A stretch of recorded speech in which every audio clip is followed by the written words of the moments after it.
how we think about and eat animals is deeply connected to patriarchal structures. Yeah. And the oppression of women. Precisely. And also, importantly, how choosing not to eat meat vegetarianism or veganism has been and still is a kind of resistance. A resistance against those structures. Okay. It's about seeing threads that are usually invisible. Exactly.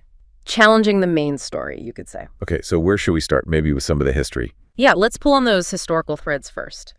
The sources highlight this really interesting link between early feminist ideas, vegetarianism, and pacifism, especially in literature from the early 20th century. Right. Adams talks about how female writers, who often couldn't directly talk about war, found other ways to critique violence. Yes, like Isabel Colgate's novel, The Shooting Party. That's a key example. The shooting party. Like hunting. Exactly, a very male-dominated space. And the novel puts women right in the middle of it, questioning it, using hunting as an analogy for war, basically. Ah, I see. Like the character Olivia, who feels separate from the men, wanting to rebel against the world men have made. Precisely. Colgate suggests that even though women weren't soldiers, their presence, their opposition within that violent context, the shooting party, actually gives their critique of war more weight. Adams calls it the expanded front. An expanded front. So if war is just a bigger shooting party, like the source says, the women's experience there matters. Their perspective is essential, not secondary. That really flips the script on who gets to talk about war, especially back then when non-combatant voices were often ignored. It's a clever way to reclaim that right to speak out. It is. And then the sources bring in another novel, Agnes Ryan's Who Can Fear Too Many Stars, which apparently was never published. Okay, and what's the angle there? It's a slightly different take. It explores how feminist and vegetarian ideas might offer a way for men to reject violence and war. Oh, interesting. How does that work in the story? Well, the male protagonist, he converts to vegetarianism, but it's not just an abstract thing. It's driven by his love for a woman named Ruth. Ryan apparently called it a ripping love story hinging on meat eating. Wow, hinging on meat eating. So Ruth is the catalyst. Yeah, she's portrayed as a new woman, independent, working, and her vegetarianism isn't just personal, it's like a standard. She tells the guy, John, flat out she won't let anyone into her inner circle who knows better and still eats meat. So it's a condition for intimacy almost. Pretty much. His desire to be with her pushes him to change. He starts reading vegetarian writers mentioned in the source, like Anna Kingsford, Bernard Shaw. And he keeps a journal about it. Yes, and that documented change is what allows them to get married. Adams says vegetarianism and feminism are like antiphonal voices in the story, responding to each other. Responding, like call and response. Sort of, yeah. Influencing each other, sometimes in harmony, sometimes creating tension. But there's a catch, isn't there? Adams points out a limitation. Right. Well, John gets this kind of redemption through vegetarianism. The source quotes, "The word becomes flesh." Ruth's own situation within the marriage is still described as oppression. So the vegetarianism fixes things for him, or seems to. But it doesn't automatically fix the patriarchal structure she's still living within. Adams suggests Ruth is kind of written out of the main redemption narrative, showing the limits of what vegetarianism alone could achieve then. That's a really important nuance. The personal ethical choice versus the larger system. Exactly. It shows that specific angle vegetarianism rejecting male control, but channeled through the man's transformation via love, not just the woman's standalone ethics. Okay, let's shift gears a bit. The sources talk about this idea of the vegetarian body. What's that about? It's about how people literally embody their ethics, making a physical choice, not eating meat, as a way to live out a theory or belief. The vegetarian body is both the idea and the reality of that choice. And Adams argues there's a whole history, a body of literature supporting this that gets ignored or twisted. Yeah, dismissed by the dominant meat-eating culture. And it's interesting how some of the older arguments, maybe linking meat to disease, were laughed at then. But now modern science is actually finding links. Well, yes. The sources mention current studies showing health benefits of plant-based diets, phytochemicals, antioxidants, fiber, no cholesterol, and correlations between meat-heavy Western diets and things like heart disease, some cancers. Which wasn't really proving back then, but the intuition was there for some. Right. And the sources even bring up archaeology, suggesting early humans might have been mostly plant eaters. Based on what? Teeth and bones? Yeah, fossil records, where patterns on teeth suggest grinding plants, not tearing flesh. Early tools used for digging roots, even fossilized feces coprolites pointing towards mostly plants. So the whole image of man the hunter, as our primary evolutionary path is, maybe not the full picture. It's challenged by this evidence. The vegetarian argument presented here is that our bodies aren't really built like carnivores. We need fire, tools, processing to make meat easily digestible and safe. So forcing our bodies to digest it is seen as the distortion. Which makes sense. It highlights how much meat is a cultural thing, not just a biological imperative. Absolutely. And the sources point out how the dominant culture pushes back, calls vegetarianism a fad or attacks individuals. Like the whole Hitler thing. That comes up a lot. Exactly. That false claim he was a strict vegetarian. Adams unpacks how that was largely Nazi propaganda, but it gets used to try and shut down the ethical discussion. See? Vegetarians aren't better. But the reality was different. Yeah, he ate meat like squab. And Adams contrasts that distortion with figures like Gandhi or Isaac Bashevis Singer. Singer. His famous line. I do it for the health of the chicken. Right. Cuts right to the core. And Adams emphasizes Singer's point. Okay, there might be health benefits to not eating meat, and science backs that up now, but you can't separate that from the moral knowledge, from recognizing the animal. Just focusing on personal health misses the bigger picture. Yeah, it makes it purely selfish, almost. It ignores the system, the ethics involved in taking a life. Okay, this connects to another, perhaps surprising, historical angle the sources raise.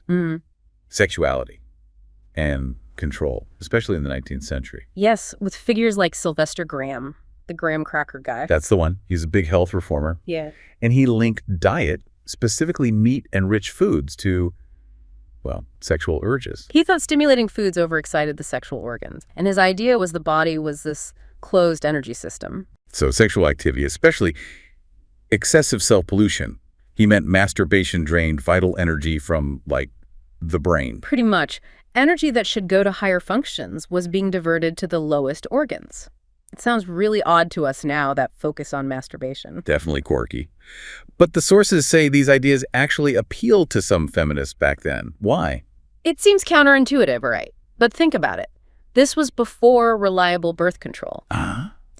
So for women, finding ways to influence or control male sexuality was one of the few available paths to controlling pregnancy. Graham's ideas, weird as they seem, offered a kind of non-religious rationale for sexual restraint. It held out a promise of women gaining some bodily autonomy. So it wasn't just about being puritanical. It was potentially strategic, a way to gain some control in a world offering few options. Adams suggests that for some women, adopting these diets was tied up with their sense of self, their feminist awareness. It wasn't just about following rules. That's a complex picture, leveraging these ideas for practical means. It is, and the sources are careful to point out it wasn't monolithic. Other vegetarian leaders did support birth control, even abortion, and some utopian communities that were vegetarian also advocated for women's sexual pleasure, so a range of views. Fascinating how diet, morality, sex, and control got so intertwined. Okay, let's look at another way the dominant culture pushes back, according to Adams, labeling the refusal of meat or disgust towards it as a phobia. Right. Especially when it's women or girls who feel that way. The source mentions the chlorotic girls in the Victorian era who avoided meat and were seen as weak or mentally unwell. So calling it a phobia is a way to dismiss it, to pathologize it. Adams argues, yes, it controls the meaning of that refusal. It invalidates what might be a very real, visceral reaction. So the alternative view is it's not irrational fear, but a response to the thing itself, the texts of meat. Exactly. The blood, the flesh, the carving, the cleaning up. Adams includes these really potent descriptions. Mary Gove Nichols calling sausages and roasts horrors composed of the corpses of animals. Or that quote about bloody white rags soaking. It's graphic. It is.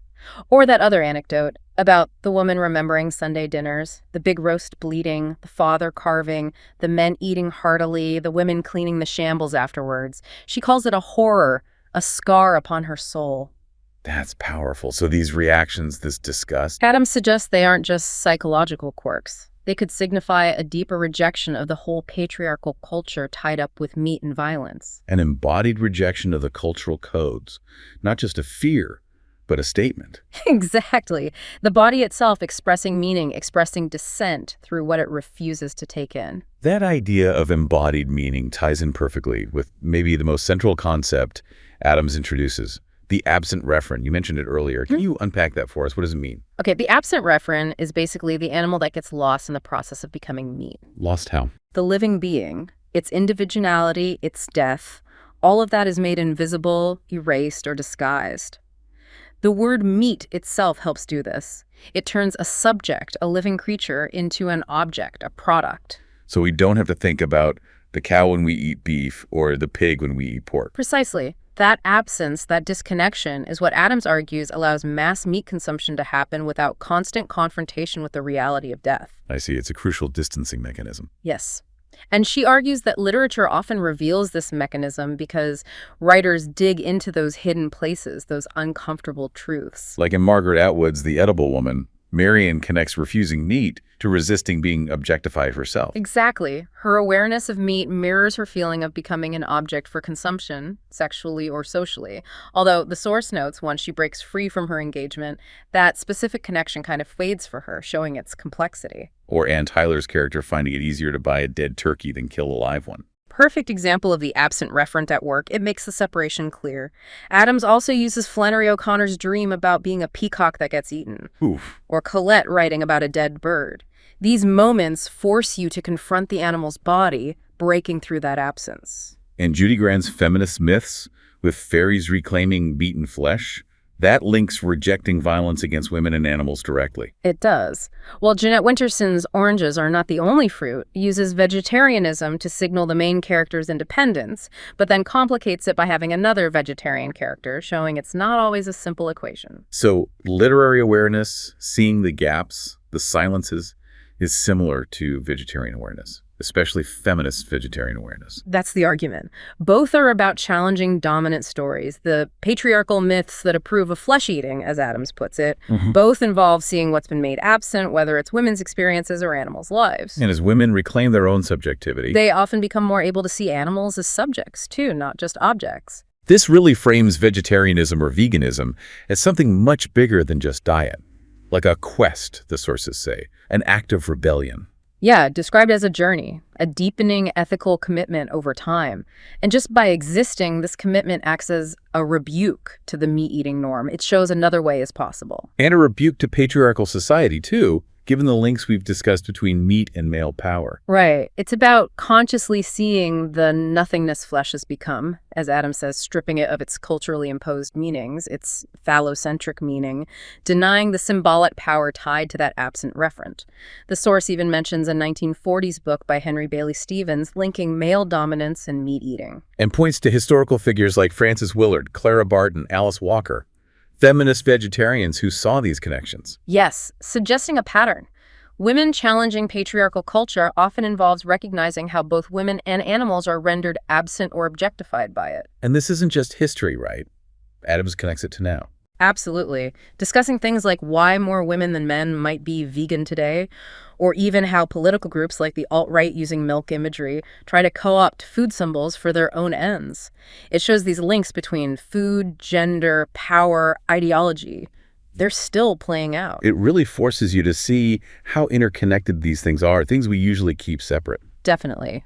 It uncovers how our food choices are tangled up in these, really deep systems of power, gender, and violence, often in ways we don't even realize. Okay, so let's try and pull this all together. From our deep dive into these sources on the sexual politics of meat, what are the key takeaways for you, the listener? Well, we've seen these surprising historical links, haven't we? Between feminism, pacifism, vegetarianism. Right, and how literature revealed some of that. We also looked at how vegetarianism itself has been culturally dismissed or distorted. And those unexpected connections to 19th century ideas about sex and control. And the really core concept, the absent referent, how the animal gets erased. And how literature helps us see that. Finally, framing vegetarianism or veganism not just as diet, but as this lived ethical quest, an embodied challenge to patriarchal norms. So the big picture is that food choices, seen through this lens, are far from just personal taste. They can actually enact or reject these broader ethical and feminist ideas. Exactly. It gives you a lot to think about regarding what's on your plate or what's